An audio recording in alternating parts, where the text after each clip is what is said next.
Good morning, children. This is Vasanthi from Adrupalli School. Today we will learn about energy from the sun. Part 1. The earth on which we live is full of diversity. It means oceans, continents, mountains, plateaus and plains, and regions of high and scanty rainfall. We also know that the solar energy travels from the sun to the earth in the form of rays. Let us learn about the solar energy and sun's rays and also variation of temperature in different parts of the world. Okay, look at the children. Solar energy and sun rays. The sun is the principal source of energy on the earth's surface, and it is like a powerhouse which gives energy in the form of light and heat. This energy constantly emitted by the sun is known as solar radiation. Again, this energy constantly emitted by the sun is known as solar radiation.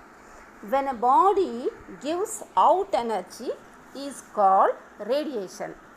Sun produces energy in the form of sun rays, which we can see and feel like light and heat. Sun also releases energy in the form of UV rays, radio waves, X-rays, which we can neither feel nor see. See children, here the solar radiation which is received by the earth's surface is called insolation. The amount of solar energy received on the ground level is less when compared to the actual energy which is received by the earth atmosphere. Most of the energy is reflected back by the earth's atmosphere. Harmful rays are UV rays do not reach the ground. This made all living beings like humans, animals and trees to live on the earth. Clouds and smoke or dust absorb the solar rays and reflects them away. Due to this, it will be very cool during the cloudy days. Now look at the greenhouses, children. A greenhouse is also called glass house. These houses are made by human societies. Humans grow crops by creating an artificial environment.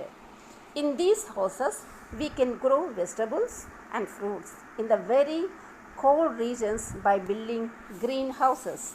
These greenhouses have transparent roofs and walls which allow to heat to come in but not escape. We create marshy environment for crops like paddy by irrigating the fields. Next, come to the sun rays and earth surface. Due to the curved nature of the earth's surface, the rays which reach the ground do not heat the earth's surface uniformly. Look at the picture. You can observe that the amount of solar energy which falls on smaller areas and larger areas is the same.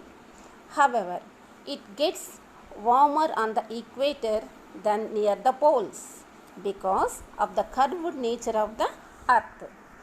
The sun rays fall at an angle of 90 degrees on the equator and fall slantingly towards the poles, and the angle is called angle of incidence. Look at the given table, children. It makes us understand what difference the angle of incidence make for the amount of energy received on the surface. In the equatorial region, it is cloudy after midday and fewer sun rays fall on the ground even if the extreme sun rays fall on it. This is the reason why the equatorial regions are not warm as the regions which are immediately north to south to them. The angle of incidence constantly changes when the earth goes round the sun in the course of the years. Therefore, it increases in the north during November and December months and decreases during the May and June months. And let us learn about the land and water contrast. The temperature distribution will be different and varies over land and oceans. Land is a good conductor of heat. Land heated and cool quickly, whereas oceans will take them to heat and cool. Next, come to the heat balance. Earth radiates heat in different ways. 1/3 of the heat is immediately reflected back into the space. The amount of heat which remains in the earth will accumulate and it becomes hotter and cooler. The gases like carbon dioxide increases in the atmosphere due to more usage of petrol, diesel and by cutting down the forest. If the carbon dioxide increases in the atmosphere, then it decreases the radiation of the heat and increases the global temperature, which results is in global warming. Global warming has a significant and costly effect on our communities, health and climate. So children, this is the part 1 lesson. Go to the textbook thoroughly, read the textbook thoroughly. Thank you children.